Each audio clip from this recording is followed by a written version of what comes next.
Ladies and gentlemen, it caught my attention while looking at my friend Abdullah Samir's YouTube channel that there was some type of discussion between Muhammad Hijab. I've only heard of him from others and seen some of his clips. The guy's extremely aggressive.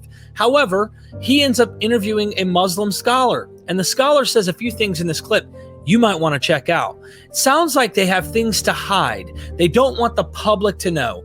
They don't want people to potentially doubt. You know, it shocked me when I found out even in the Quran, people were doubting Muhammad and didn't believe this was from God. But of course, I don't expect people who drink the Kool-Aid to look at that and go, maybe I should doubt as well. Maybe I should look into this. No, because that's not from Allah. Well, today, Dr. Shady Nasser comments on these clips that I play for him. Let's see what the expert has to say.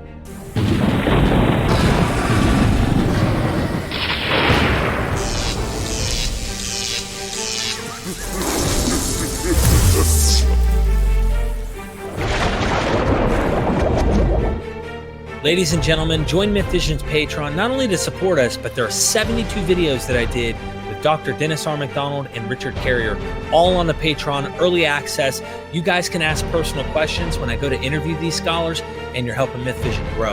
Yeah, either way, I want to share with you a final, let's have a little final fun here. Sure. We get to watch another, I believe he's a doctor, and he's definitely educated, but he was interviewed by Muhammad Hijab. Have you ever heard of Muhammad Hijab?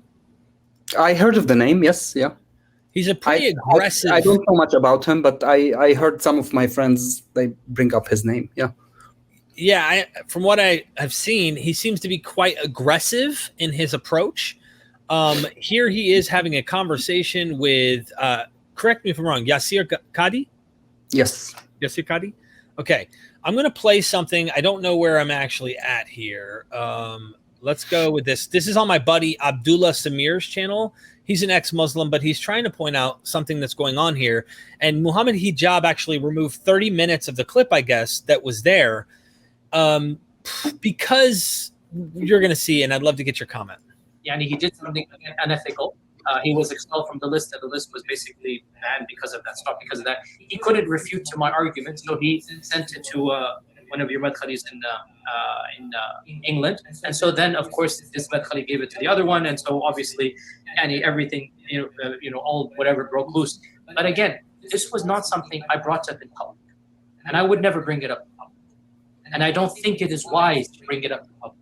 Every single student of knowledge knows, who studies Ulum al-Quran, that the most difficult topics are ahruf al-qira'at, and the concept of ahruf and the reality of ahruf and the relationship of the Quranic Muslim with the ahruf and the preservation of the ahruf. Is it 1? Is it 3? Is it 7?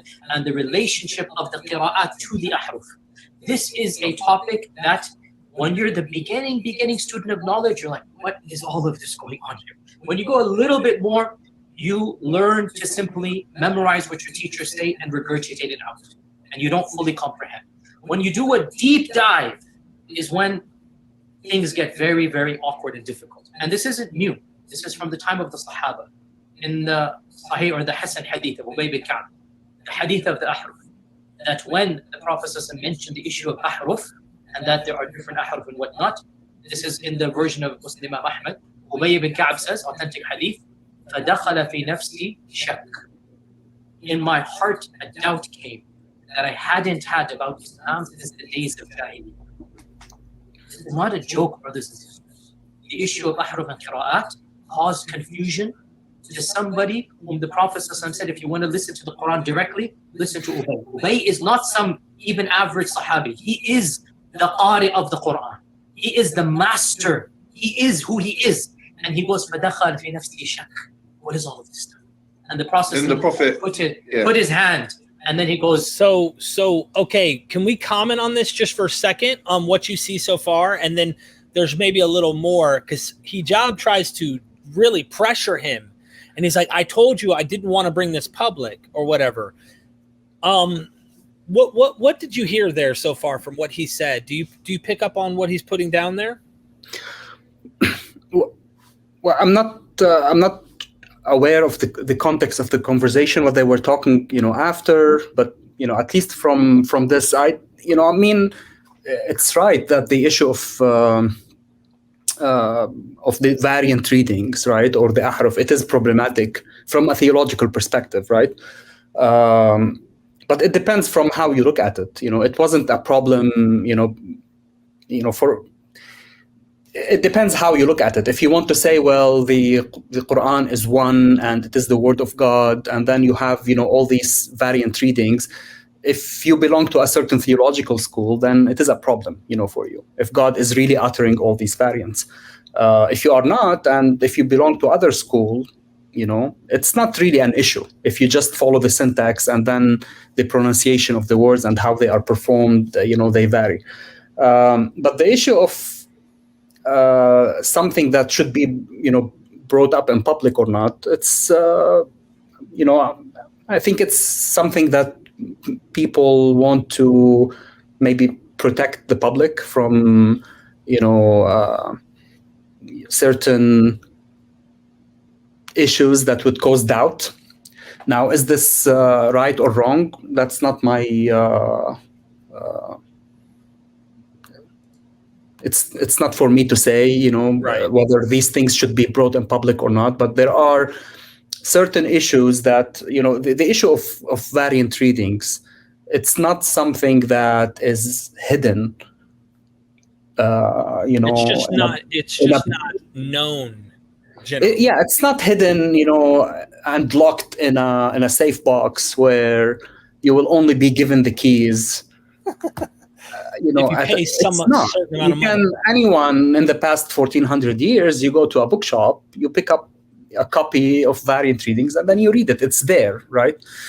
So I think the issue is to what extent this issue of variant readings or qira'at, how important they are for the average Muslim to know.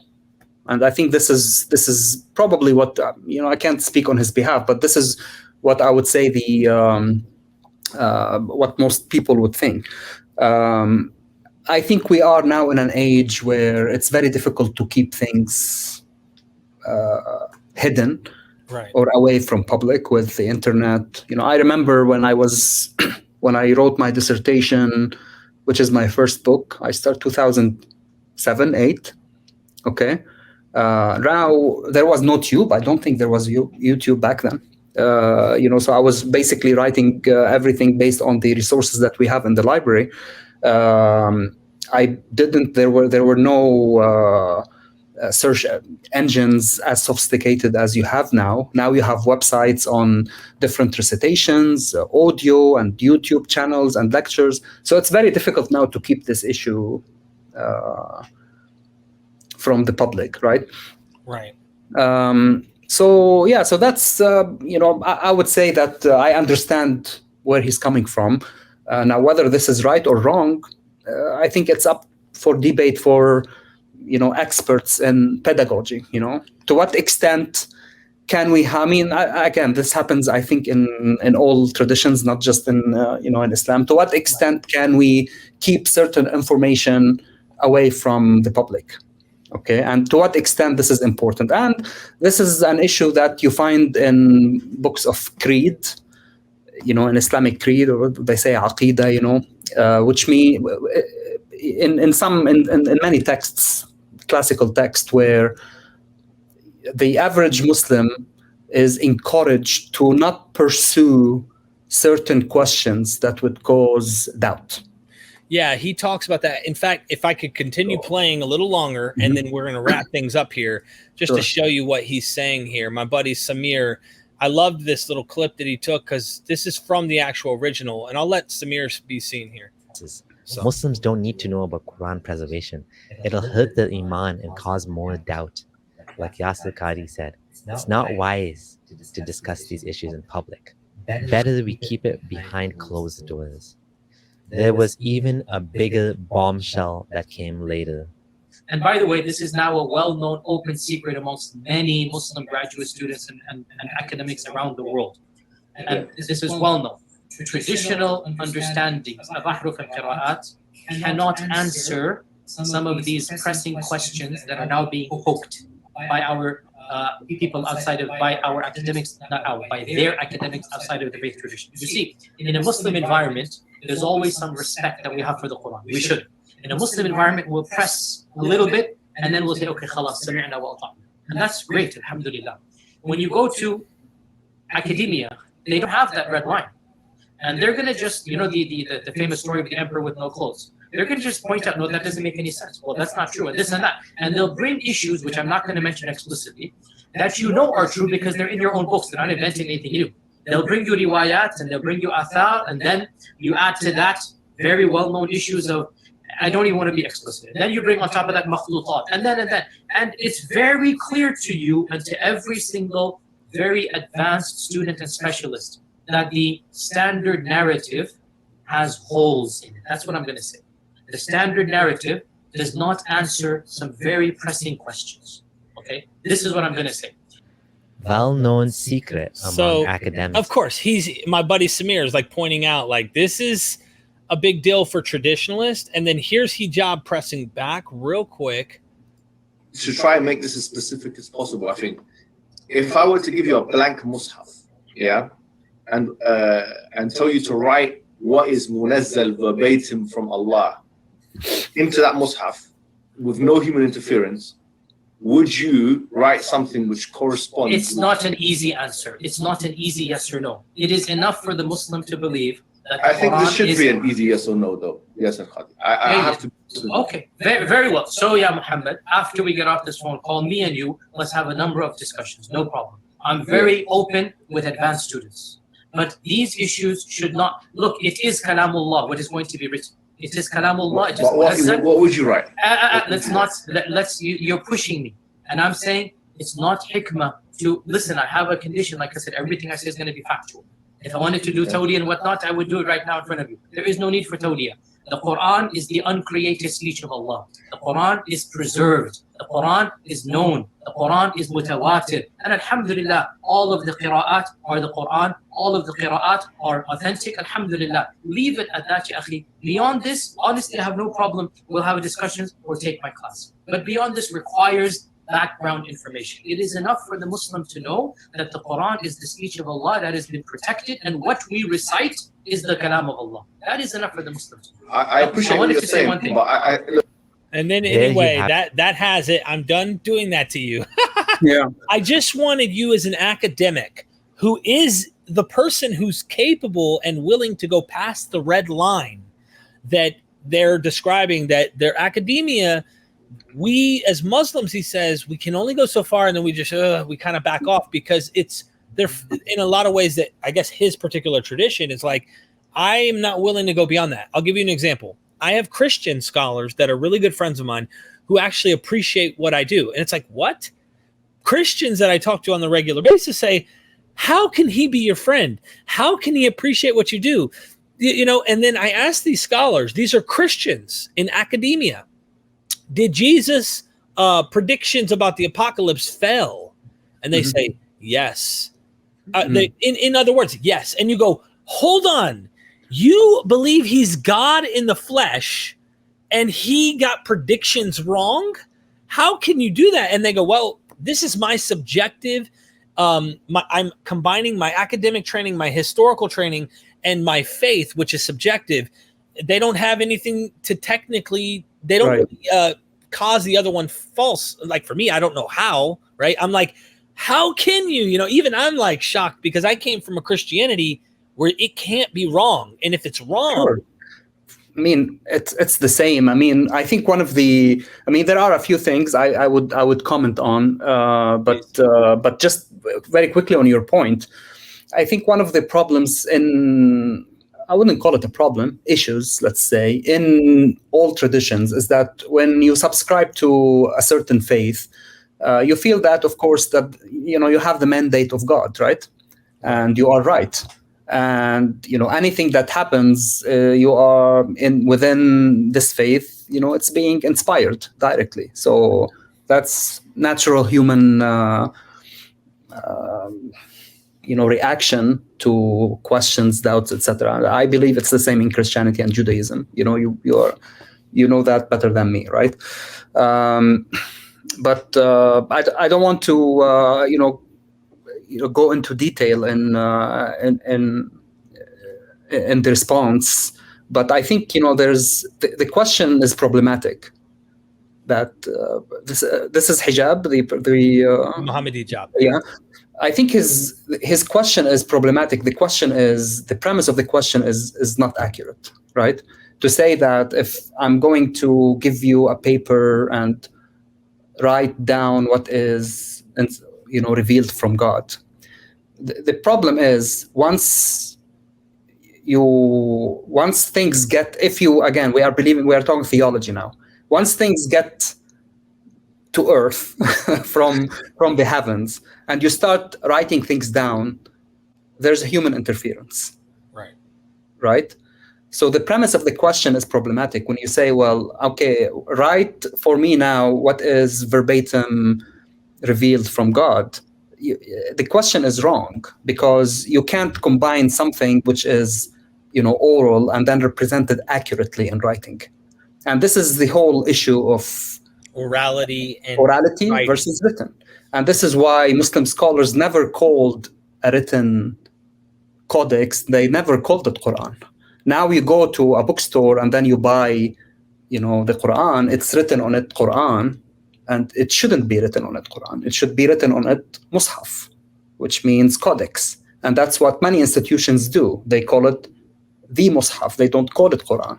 You shouldn't be calling a written text Quran, at least according to the tradition, So that's the distinction. When people think, well, okay, I have a printed edition or I have a written version and this is the Quran, that's the issue here, the distinction between the oral and the written, right? Wow.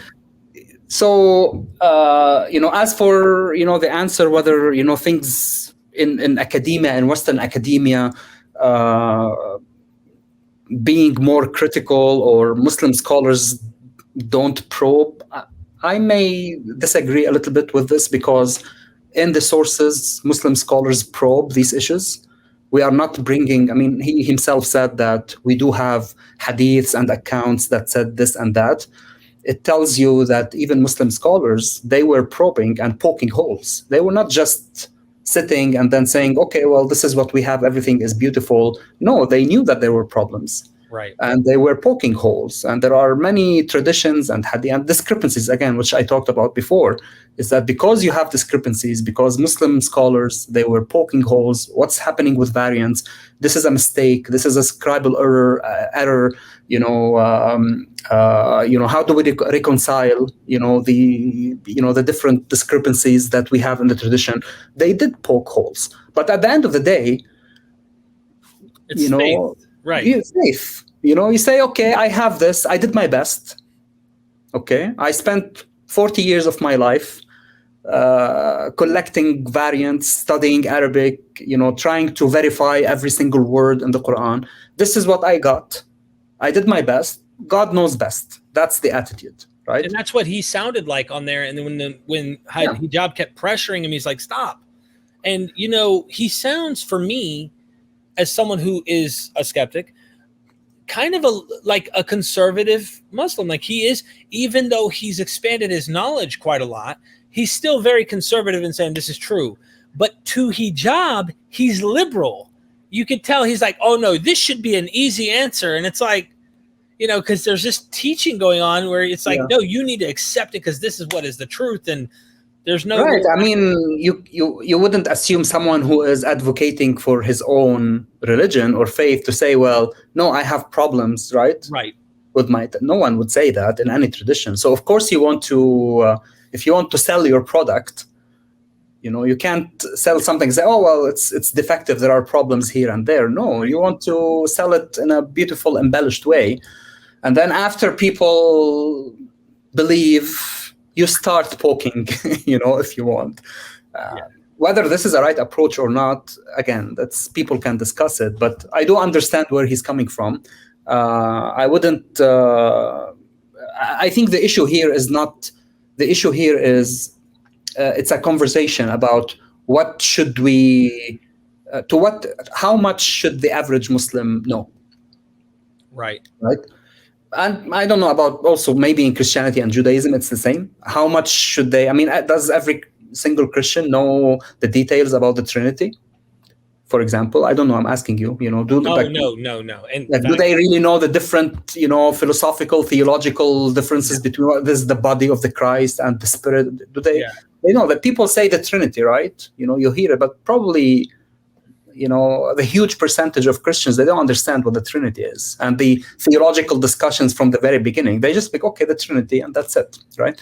And the same in Islam. The average Muslims, they don't know the details of the theological debates that happen, but it's there, and it's in the books. And if you want to pursue it, you do need to undergo some kind of training, okay, to accurately capture it. So,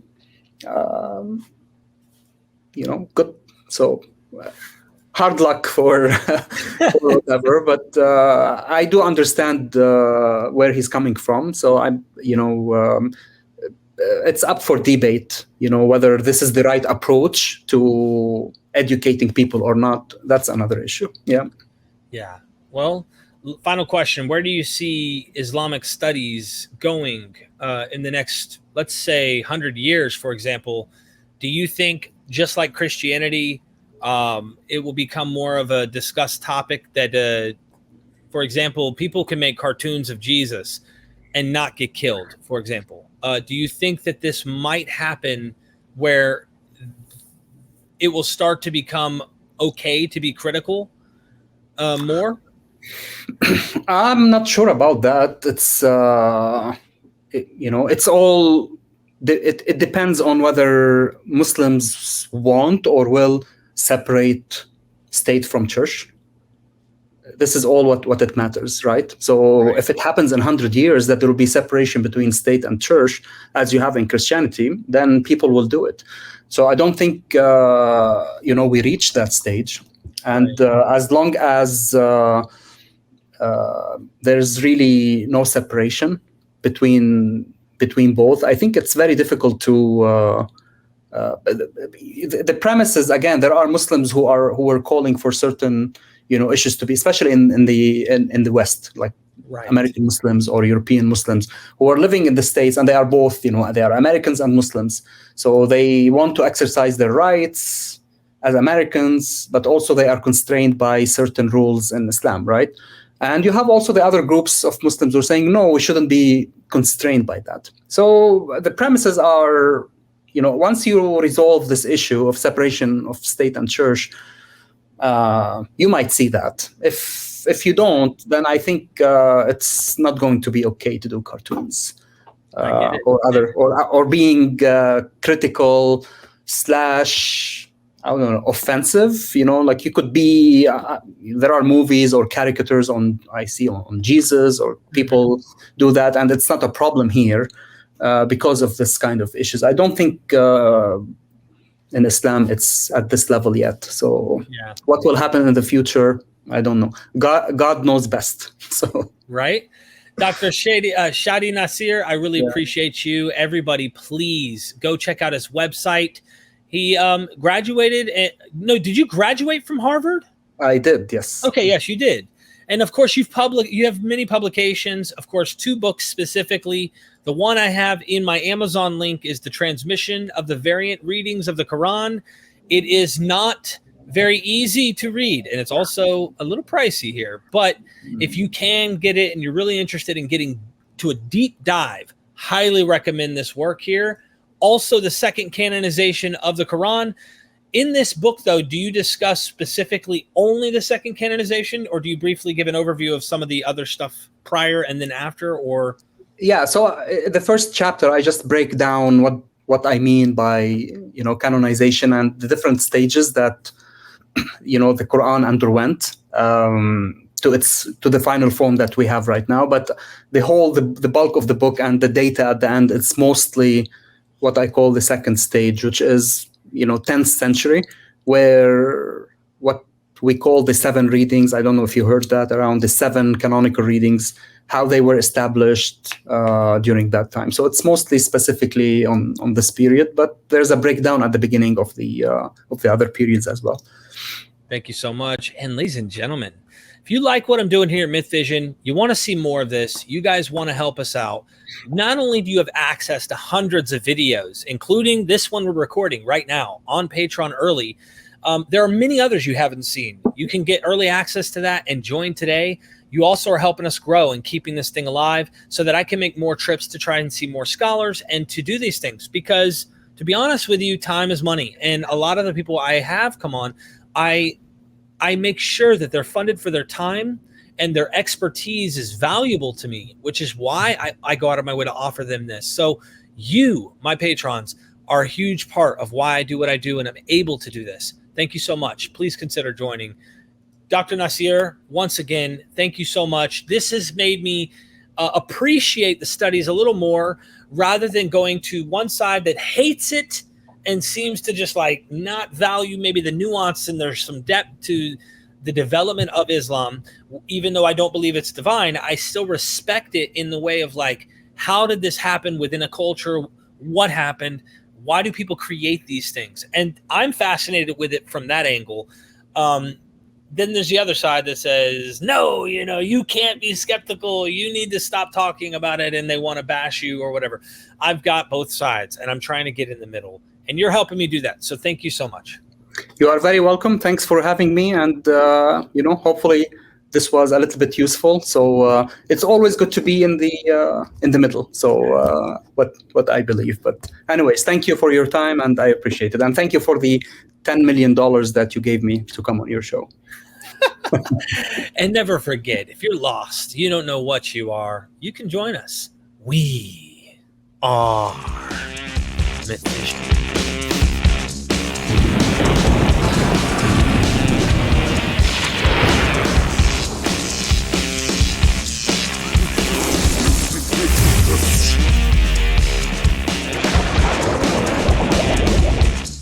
Ladies and gentlemen, join MythVision's Patreon, not only to support us, but there are 72 videos that I did with Dr. Dennis R. McDonald and Richard Carrier, all on the Patreon, early access. You guys can ask personal questions when I go to interview these scholars, and you're helping MythVision grow.